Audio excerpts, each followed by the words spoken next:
انا بقول لك اهو من الاول الفيديو ده مش لاصحاب القلوب الضعيفه خالص. تعرف اننا كمصريين بناكل كل حاجه في الذبيحه؟ لا حرفيا كل حاجه في الذبيحه. انا رحت النهارده واحد من اقدم الاماكن في شبرا الخيمه عشان اجرب شويه حاجات غريبه من الحاجات دي. تعالى حبيب قلبي يا بابا ونور الدنيا والله انت ابو الهنا حبيبي.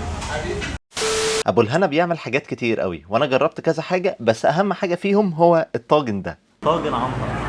عد بقى معايا يا سيدي الحاجات الغريبة اللي جوه الطاجن ده. أولا النخاع، وده بيكون حاجة كده زي العصب في العمود الفقري، وده برضه بيكون ليه فوائد كتير قوي، وبتحس قوامه قريب من المخ كده شوية بس ماسك نفسه عنه. تاني حاجة بقى في الطاجن ده هي الكوارع، ودي بتكون عبارة عن رجلين الجاموسة أو البقرة عامة، ومن الآخر دي المعنى الحقيقي لللزلزة. على رأي كابتن جبري اللزلزة مود أون ملزلزة.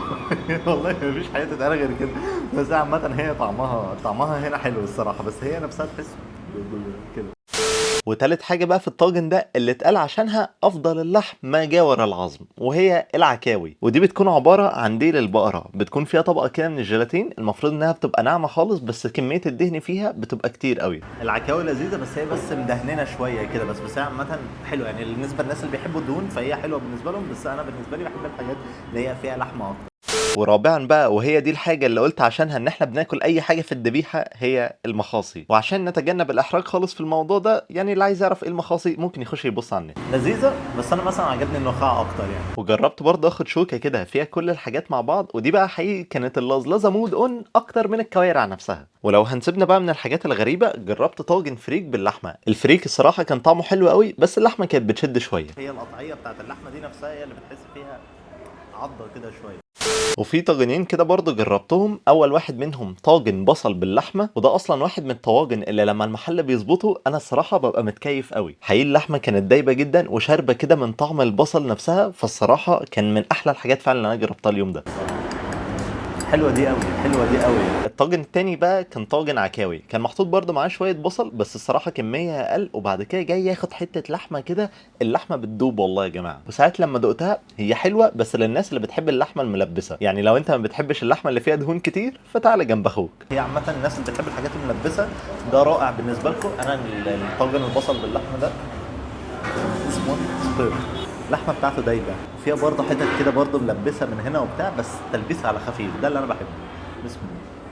جربت برضه حاجة من الحاجات اللي المحل ده متميز قوي بيها، وهي المقليات. ايه بقى المقليات دي؟ من الاخر كده هو بدل ما بيشوي الحاجات بيقليها، بس بيقليها في ايه بقى؟ بيقليها في لية، يعني كفتة باللية، لحمة باللية، كبدة باللية، حاجة كده اللي هو ايه دمار شامل. بدأت اول حاجة بالكفتة، هي معمولة زي كفتة داوود باشا كده، وحتة برضه انها معمولة باللية دي صراحة فرق في الطعم فعلا بتاعها، كان طعمها عجبني قوي.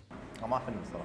وبعد كده اخدت لي حته كبده كده قسمتها من النص، اخدت اول واحده من غير ليمون، حطيت بقى على النص التاني ليمون، صراحه طعمها بالليمون احلى بكتير.